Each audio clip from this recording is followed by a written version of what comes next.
Hello दोस्तों, welcome to Rocky Bhojpuriya channel. आज हम लोग अपने भीमभर मार्केट में राधा कृष्ण मैरिज हॉल में आमंत्रित थे।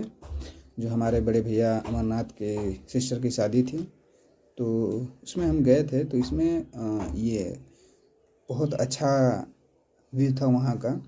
बहुत अच्छी सजावट थी जो हर किसी को अट्रैक्शन कर रही थी। मतलब देखने में बहुत ही खूबसूरत, लाजवाब और काफ़ी अच्छी स्पेस है। देखिए, मैरिज हॉल की काफ़ी अच्छी स्पेस है। ये भीमबर के बाजार गोसाई मार्ग पे पड़ता है। थोड़ा सा आगे आएंगे तो आप अशोक राय इनके मालिक हैं मैरिज हॉल के, जो राधा कृष्ण मैरिज हॉल के नाम से जाना जाता है। तो आप यहाँ पे आप अपना आएंगे, बुकिंग करा सकते हैं। जिसको कराना है वो करा सकते हैं। काफ़ी अच्छा है और यहाँ पे सारी सुविधाएं हैं। ऑर्केस्ट्रा से लेके, देखिए, ऑर्केस्ट्रा से लेके सारी सुविधाएं हैं।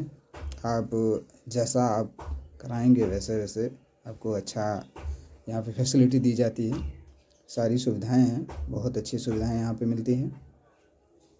तो चलिए, ऐसे ही आप लोग प्यार दुलार देते रहिए। आप लोगों के बीच में हम ऐसे ही वीडियो डालते रहेंगे। धन्यवाद।